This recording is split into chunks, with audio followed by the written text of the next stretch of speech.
Perfect. Well, I'll read from a little further on and a couple paragraphs later. Okay. Bands thrum beats into the newly uncovered plazas. The ferrymen, their gondolas dry docked tonight, their hovercraft unneeded, offer to guide the revelers on tours of the lower levels. Giant sentry spiders, normally confined to rooftops and bridge decks, stalk the street on spindly robotic legs. Someone's tied a bright nylon scarf around the leg of this one. The single unblinking eye in its belly whirs as it scans the crowd, shutter clicking at a suspicious face. It continues on. The residents of the city's lower half have taken cover as the residents of the upper half descend, but not all can hide. Barnacles, mussels, limpets encrust the stone walls, unable to run as enterprising foragers pry them off to be served on the night specials menus. Anemone clamp tight and sandy and sullen against the prodding fingers of toddlers, waiting desperately to unfurl when the tide comes back in. Crabs peer from under crumbling walls, minnows flounder in the dwindling tide pools splashed about by revelers. They're not the only ones left vulnerable tonight. Ooh, that was a good one. That was a good place to stop. I'm really curious as a writer and as somebody who talks to a lot of writers, both like in the context of the bookstore, but also just talking to other writers, like mentoring situations and stuff. One of the hardest things is to decide where to start a story. And I'm curious with this particular book, particularly because they're of the constraints. I mean, it's not long. Like, how did you decide how you were going to begin the story and introduce the whole setup?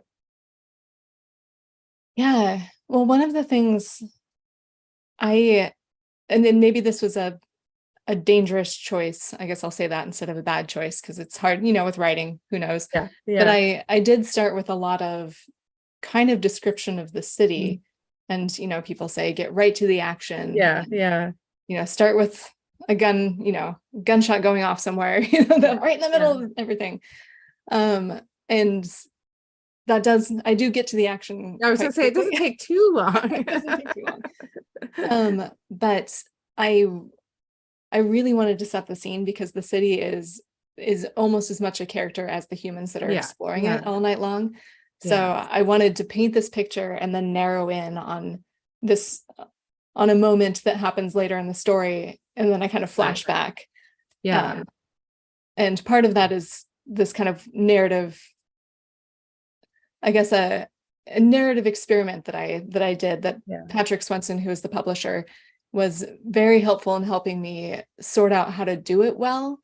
Because there is, as I mentioned, Adria is kind of the main character. And so we follow her adventures, but we are following her adventures from a first person point of view, who we don't find out who that person is until later. And so, at the very beginning, it's like this kind of opening of the story. And then, oh, wait, let me tell you, I need to back up and tell you more before we get to that point. Let me start over. And you're like, wait, who's this person that's talking? Yeah. So, well, and that is even captured in the flap copy a little bit about how it's like, what's going on here? I actually, I was asking people to go ahead and post questions that we could ask later, but I actually think Jonathan asked a question that is appropriate for now. Given the length, I mean, it's not a long story, but like you still create this world. Like how did the world building, how did doing the world building for this story compare to doing the story for a novel? Like, do you end up doing a similar amount or less because it's like one moment in time? Like how did that compare for you? Yeah, I guess as a writer, my world building tends to be very minimal. And so I know some people will spend years just like developing the world and languages and trade routes and things like that. And I have a series of unpublished fantasy novels that I've spent like my entire high school and college was like building this massive world that I was playing in. But beyond that, most of my world building is like as needed. Yeah. And so with a novel series and the Bellari Saga series and the Durga system, or the Nanchi Chronicles series, they're both set in the same world. And so each book requires more and more knowledge of how this world works. And so I had to set things up pretty deliberately at first, where I was like, all right, I can't just make that up willy-nilly and expect that to last for, 7 books later when I'm like, oh my gosh, why did I say that? So I was a lot more deliberate. But with this book, it was like, if a detail needed to be said, I would spend a minute thinking about it, but really it was just like, what's kind of downloading from my brain right now, and does it make sense-ish? Like, are there other cities on this planet? Probably. I don't know. Like, who are all these corporations that are also like playing the scavenger hunt? I don't know. Why? I mean, I know why, because that was important. I had to figure that out. But yeah, a lot of it was just very as needed. Yeah. I'm curious, you mentioned the corporation thing, and I'm not gonna say a ton, because there's a lot that is fun about like what you discover, but there's definitely an individual person against what turns out to be more corporate entities.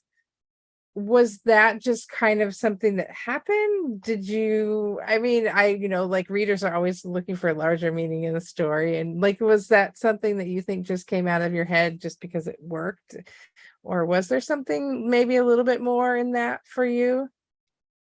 I think with I'm really drawn to like sci-fi visions of the future that are corporate run, and not because I like the idea of that, just because that seems so legit that would be what happens. Like Neil Stephenson's, I think it's Snow Crash, where like entire towns are like, you're in the Taco Bell town, or you're in, the whatever corporate town, and like everything else is wasteland. I think that was maybe one of my first experiences with that. But yeah, I know we have some of the books in the store, but yeah, I need to look that up. Yeah.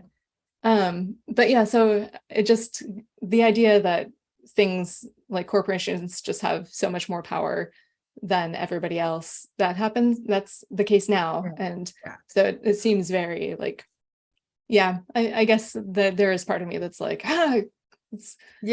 I mean, I think we ask these questions of writers like, oh, what did you mean by this, or what's the symbolism and stuff, and I think everything that we write comes from things that we're mulling over, we're thinking about, or rattling around in our heads. So in the end, it kind of is a statement from us, but not in the sort of, I thought about this and I wanted to say this one thing. It's usually a little bit more subtle than that. But I'm curious if there was an inspiration for the city, even if it was just kind of like a feeling or a vibe of, from places that you visited. Yeah, I think my grandma would take us to the Oregon coast when we were growing up for spring break. And so I would just loved looking at like going out to the tide pools, and like the passages I just read about like the sea anemones, like, and the prodding toddlers' fingers, and like, sorry to all the sea anemones. And I'm like, I think we all done that. What happened to that? So I think it was really, it wasn't a specific city that I'd been to, but really just more inspired by that, like, that feeling of like low tide at the Oregon coast, and what kind of treasures might you find out there.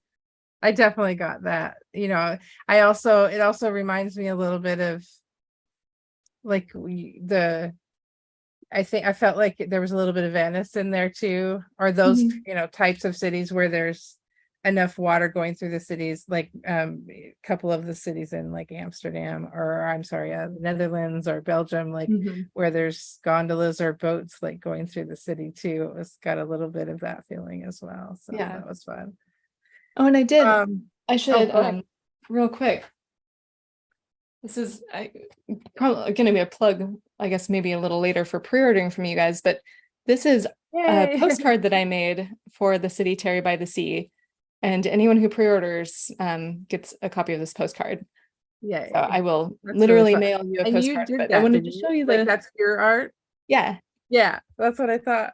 It's really cool. I mean, I Yeah. love that. I think it's really a fascinating.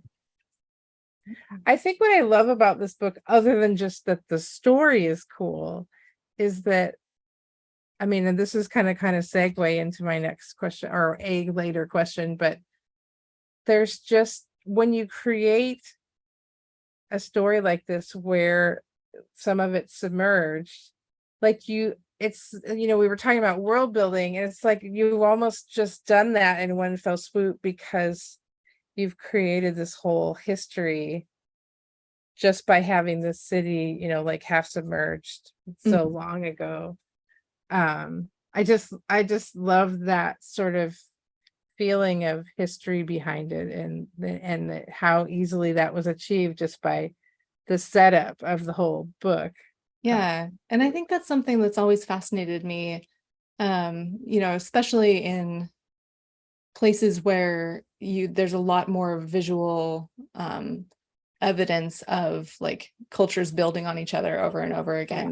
Like Yeah. we were in France earlier this year. We went to a town called Arles, where there's a Roman stadium that was built like in the 5th century or sometime around then. And it was like it's been restored, but people eventually started living in it after the Roman Empire kind of crumbled. And at one point, like people had built houses along the outside. There was a town square, there's a church in the middle of it. It was like a fortified little city. And then eventually, like around the 1800s, they kind of bought out and cleared up all those houses and restored it back to the Roman building. But you can still see like that's where the roof marks were, like in kind of a peak over Yeah. the archway or whatever. And we found in this antique bookstore, we found a drawing of what it had looked like when all the buildings were like built Oh, up in it, which cool. I was so excited to Yeah. find. But I love that, like, you can see kind of the past of a city written in its architecture. Yeah. And Terry by the Sea is definitely that kind of city where you're like, well, here's the unexplored lower part of the city that no one's been in for centuries. But then at one point, Adria even goes into like this temple from a civilization nobody even really remembers what they were called. Like, but Yeah. Yeah. so there's like even deeper layers and deeper layers, and Yeah. that was fun. That's very cool.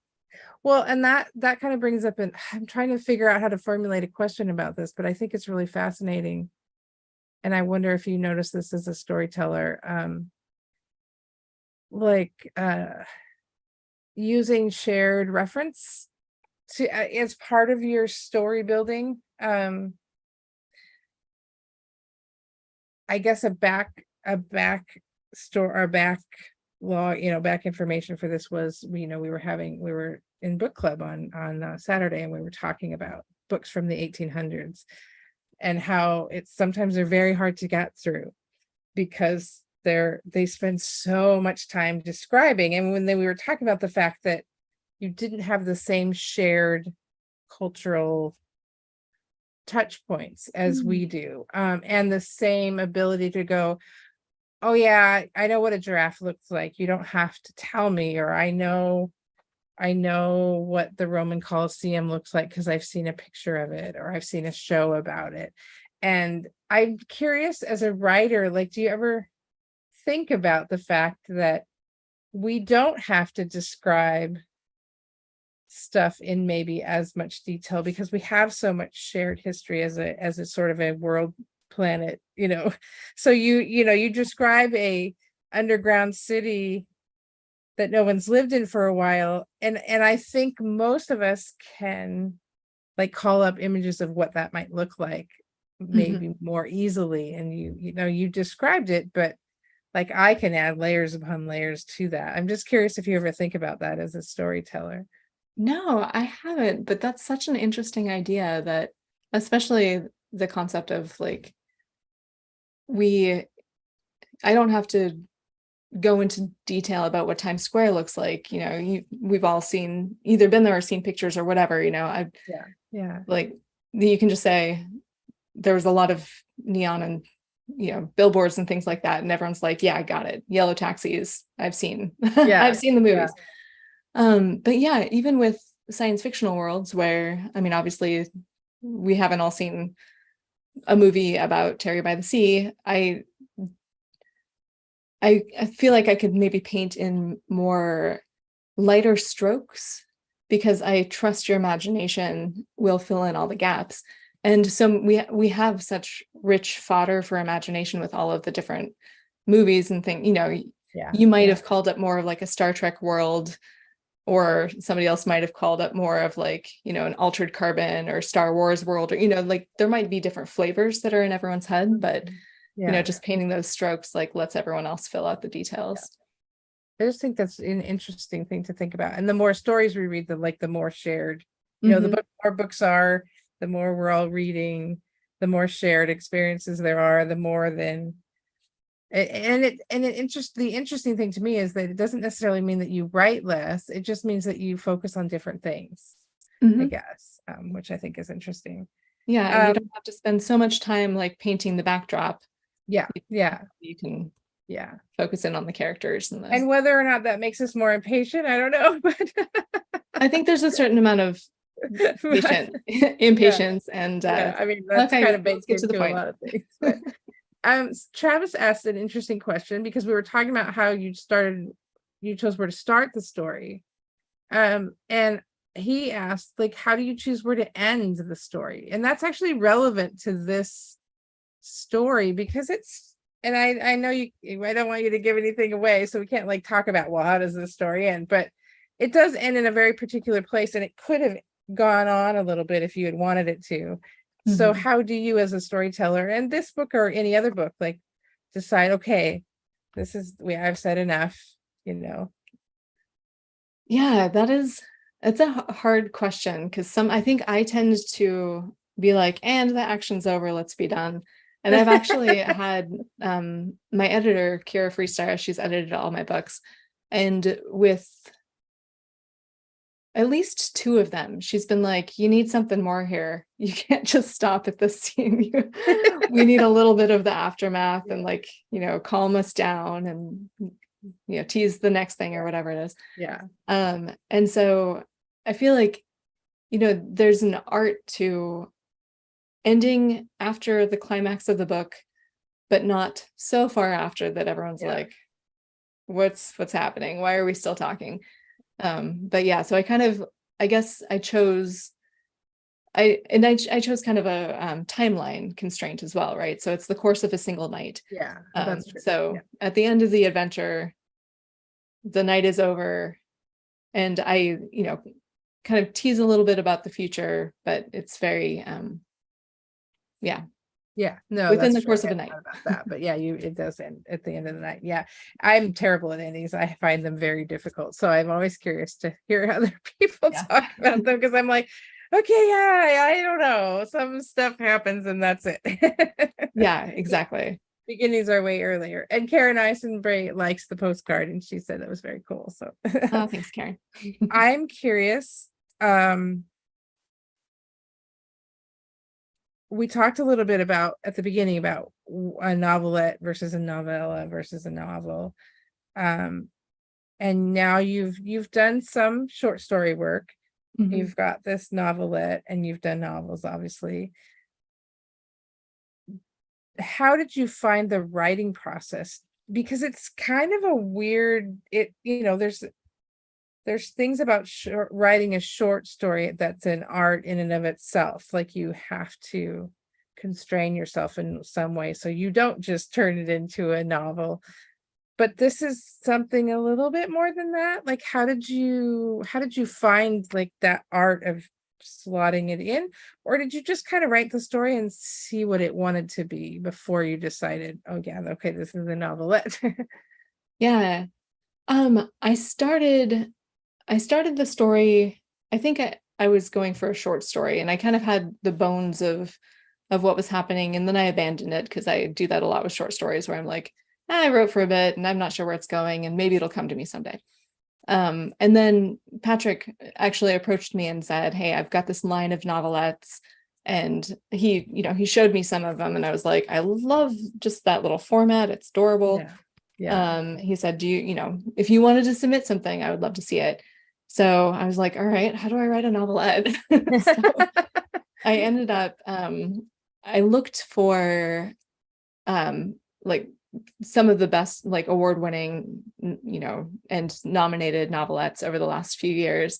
And I ended up just reading a bunch of stories and was like, okay, now I'm getting a sense for about how much story you can fit in that amount of words.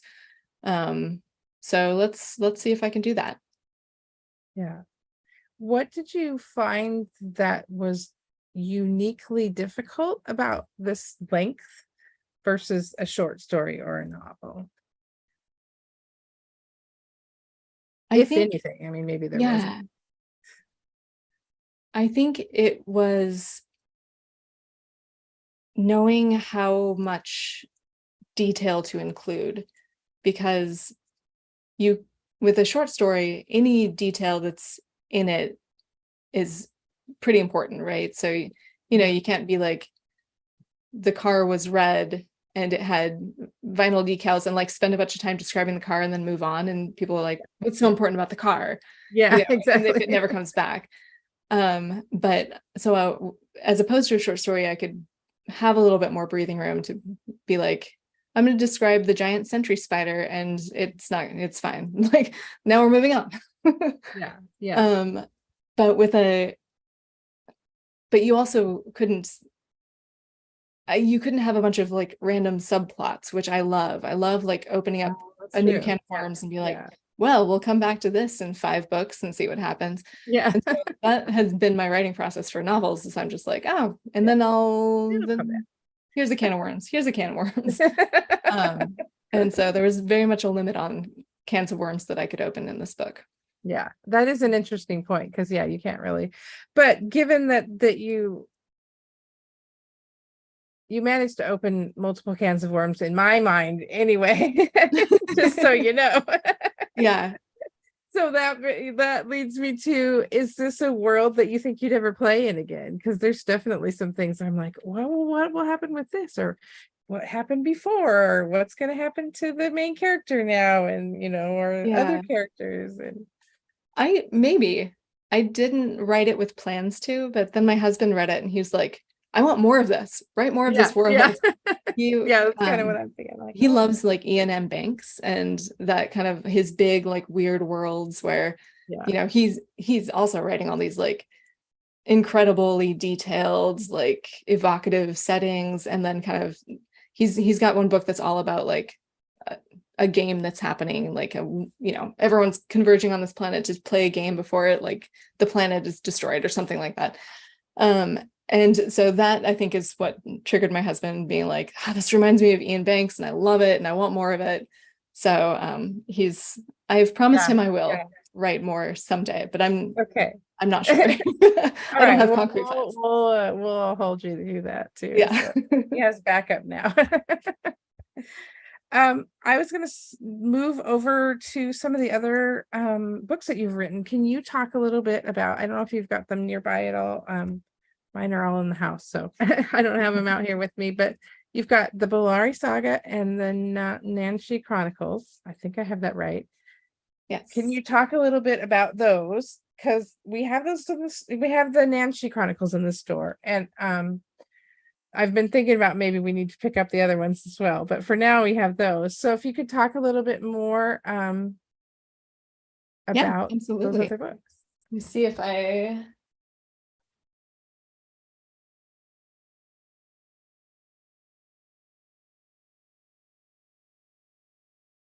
here we go. Yeah, so this is the Nancy Chronicles, which you can buy from Vintage Books right now. This is the first book. It's a series of it's kind of ongoing at this point. There's 4 of them out now, but they're, I call them like space outlaw shenanigans.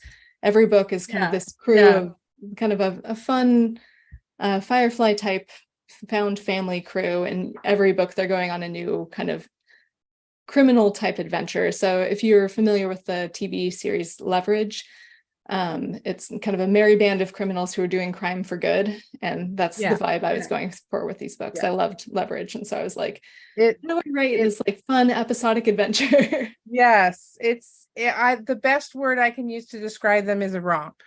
Like they just are fun.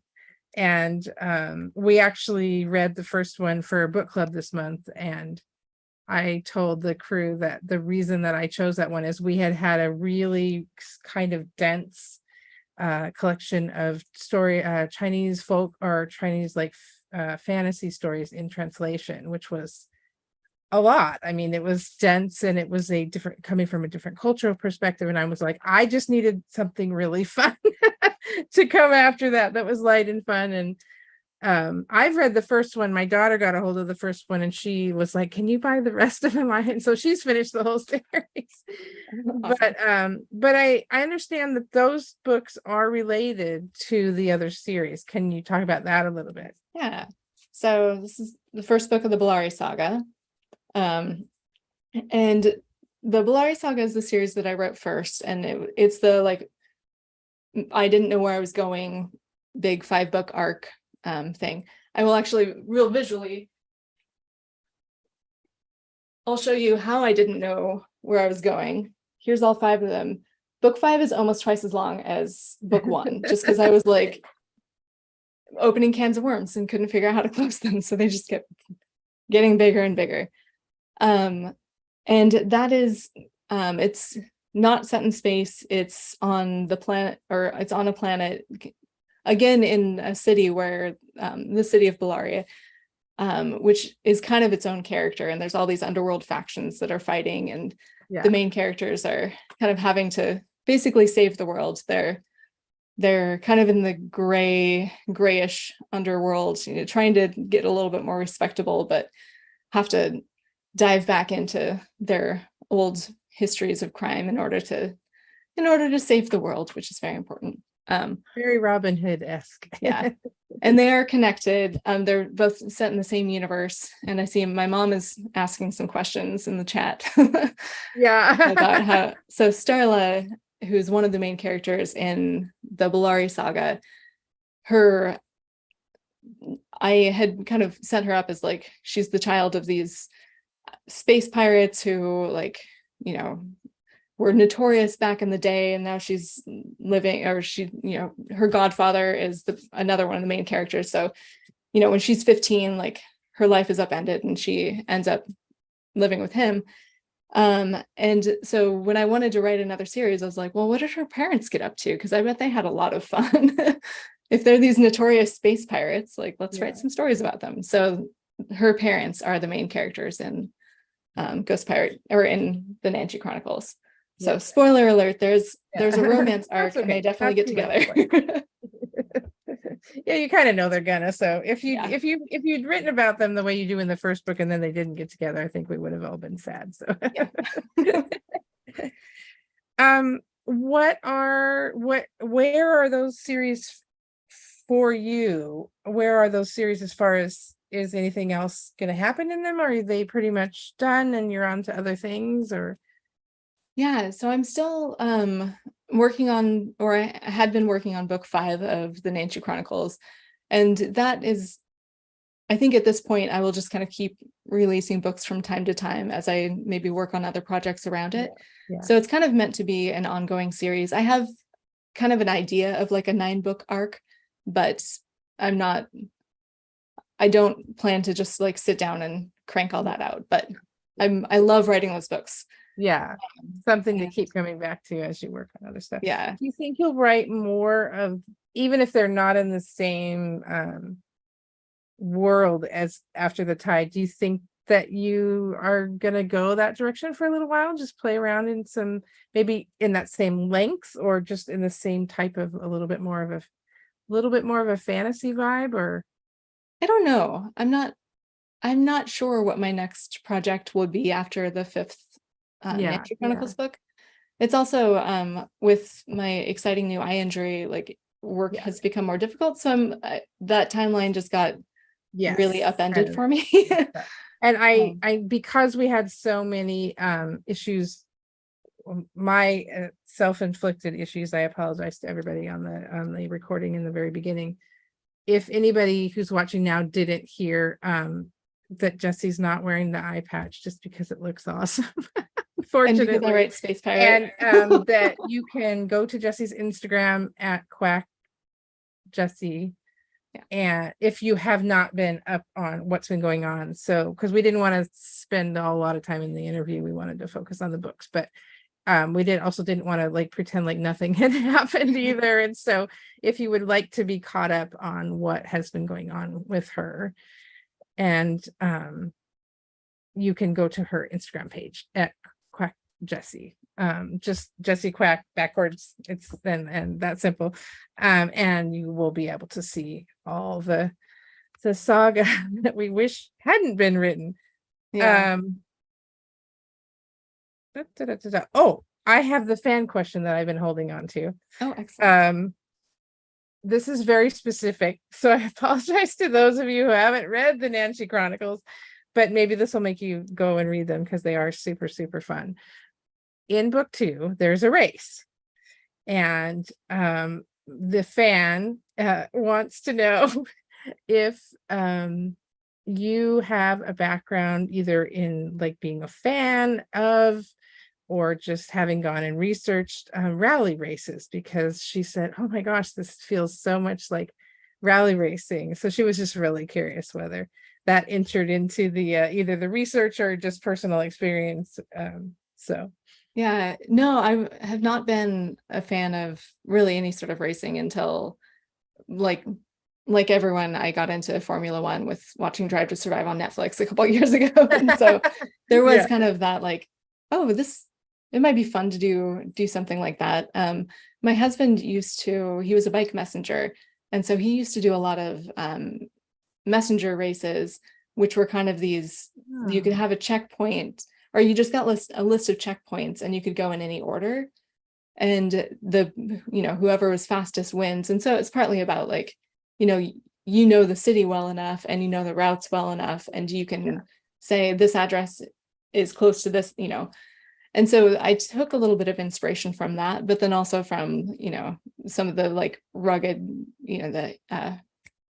I'm not even going to remember the names, like the Baja 500 or whatever it is, like those sorts of things. Yeah.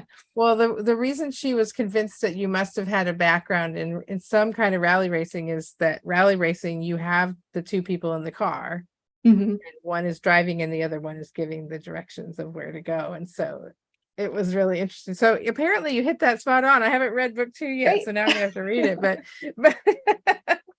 so that was kind of fun. It was like, oh, this must have been having this.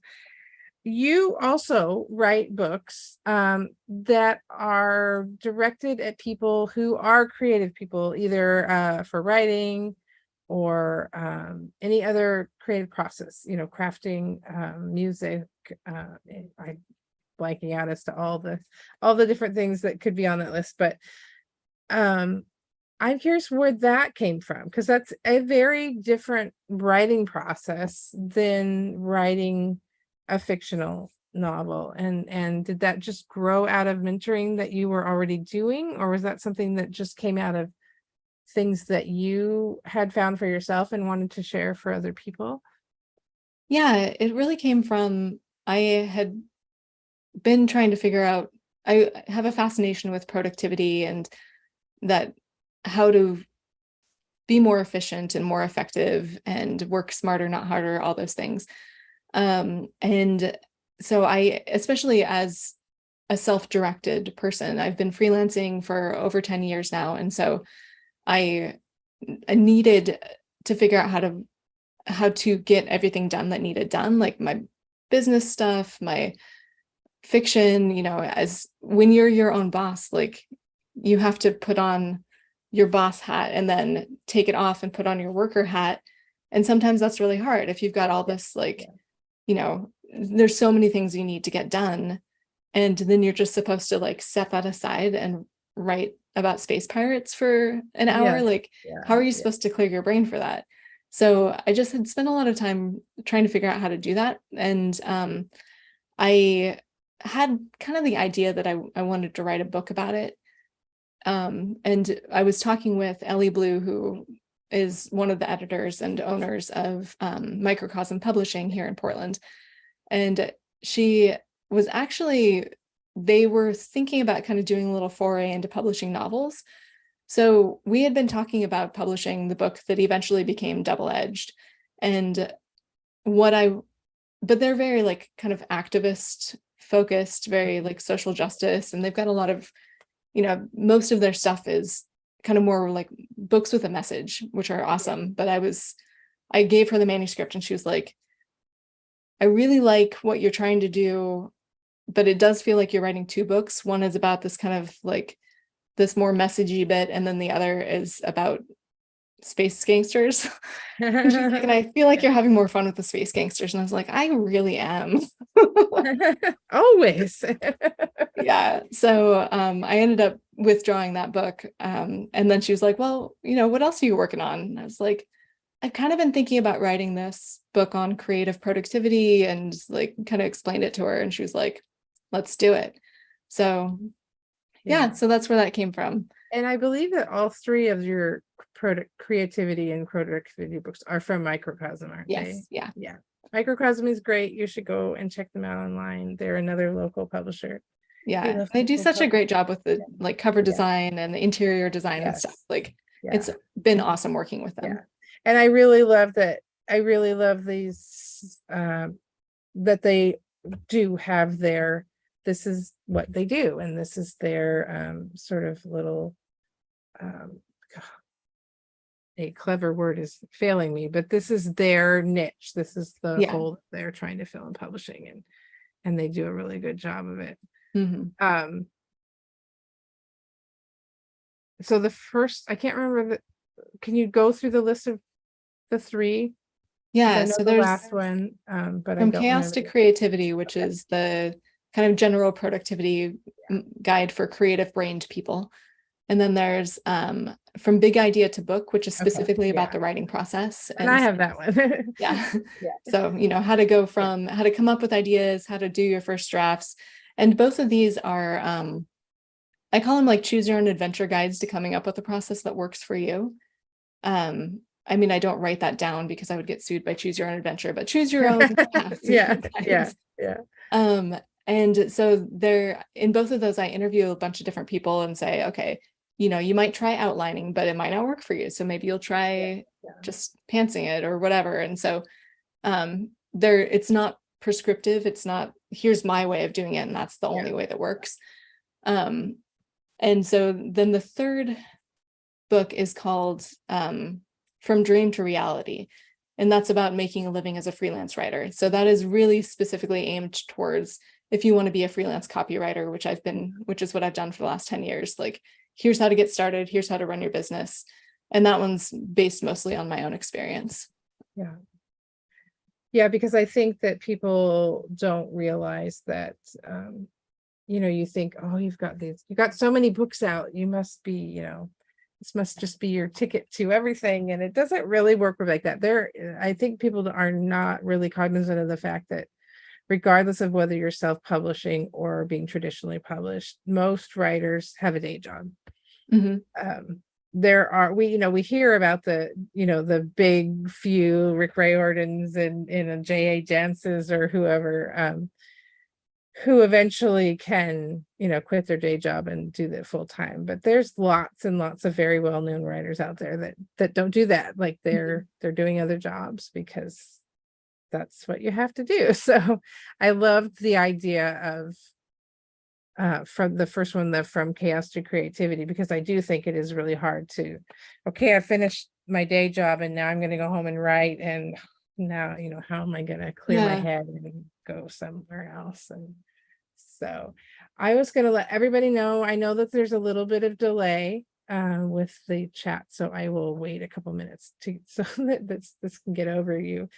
But if anybody has any other questions, please feel free to pop them into the chat. I have figured it out. That's what actually messed me up earlier, as I was trying to figure out how to see the chat. And I was like, okay, everybody, bye. We're done in 3 minutes or whatever it was. But fastest vintage books live ever. Yeah, exactly. So please feel free to pop in a question. I know some of you, you saw Kathy's questions about Starla. I did, but I didn't actually answer that. She asked, does Starla ever find her parents, and will you be writing more about her? And the answer to that is, or the answer to will I be writing more about her is yes. Yay. So I've got another Starla book planned for Okay, because later. you've got, there's the Bellari Saga and the Nancy Chronicles, but aren't there a couple of like prequels or standalones that kind of fit in that same world as well? Yeah. So I've got 3 kind of standalone novellas that are all kind of about characters that are in the Bellari saga.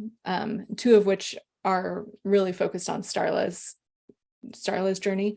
So I think what I'm probably going to do is write a 3rd novella that is set after the Bellari saga that also is from Starla's point of view. So kind of that'll be she'll get 3 like focus books. Yeah. Working title writer's room just says hi. I'm trying to see. I think I got all my questions in. So I am going to just give my after spiel, but if anybody pops a question in, we will get to that too. So feel free to still write them because my spiel is not that important. The questions are more important. But just to let everybody know, Jessie's book, After the Tide, releases next Tuesday officially, although I know that there's been some out there already for some events. And you can pre-order from us, and if you pre-order, you will get I think there's a zine in there. Why don't you, I'll let you tell them like all the different things that are going to be in the little pre-order.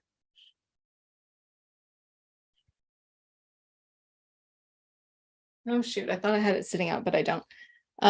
Yeah, so a bookmark, a short story zine, and then the postcard, which will be signed and personalized for you.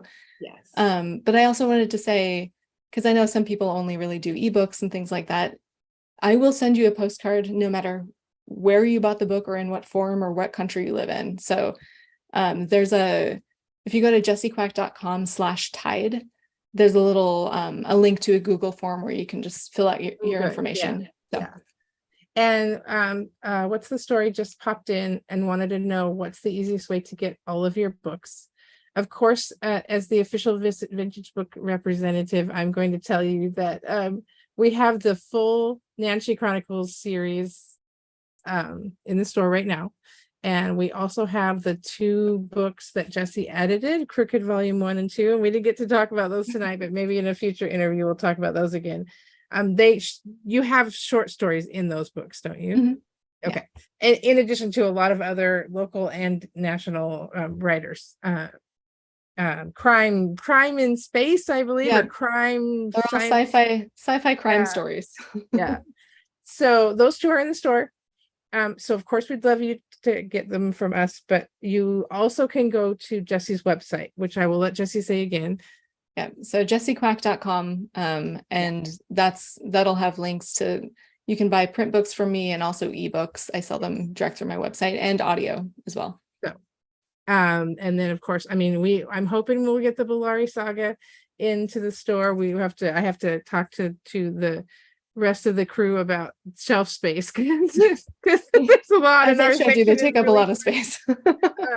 But so if you weren't going to get them right away, I'd say, hey, come and buy them at Vintage. But if you want them right away, please do go to Jessie's website and grab them all because they're lovely and just fun. I mean, honestly, it's perfect for right now when you have to be stuck in your house because it's so dang hot outside. Read a fun space crime heist novel and you'll feel much better. Jessie will also be in the store, and I realize I believe it's the 26th. I don't have my calendar right in front of me, so let me get one here. Yeah, she'll be in the store at 3:00 on the 26th. It's going to be very informal. We'll probably have her read a little bit. We'll have her read maybe something a little bit different than she read tonight. And then I may ask her a couple of questions, probably similar to what we did tonight, just so that people who didn't get to see this will be able to hear them. But we'll keep that part short, and then everybody will just be able to say hi to Jessie. And if you want to wait if you've pre-ordered and you want to wait to pick up the book until you see Jessie live in person, you can do that. We will probably be reaching out to people and asking what they prefer, if they want to have them delivered right away or if they want to wait. But yeah, you can just say hi, you can hang out with everybody, and yeah, so that'll be the 26th at 3:00. And the book releases a week from today on the 22nd. So yeah, come and see us. Come and pre-order the book. Say hi to Jessie on the 26th. And I don't see any other questions See tonight. how Go cute it ahead. is. It's adorable. It is so cute. And it's not just that it's like thin, it's also just like the size is smaller than another book. So it's just you can hold it in your hands really easy. And honestly, I didn't get to this tonight. Maybe we'll have to talk about, this is what we'll talk about. Saturday is the cover on the Ooh, 26th, yeah. because I really love the cover. So that's a teaser, right? I'll write that down. We can talk about it on the 26th. So you'll all have to come to that if you want to know the answer. But thank you so much, Jessie. We really appreciate you being here. Thank you, everybody in the audience. Thank you for being patient with my little technical snafu. I'm thankful that you all jumped back in after all of that. Thank you for watching. Thank you for being here.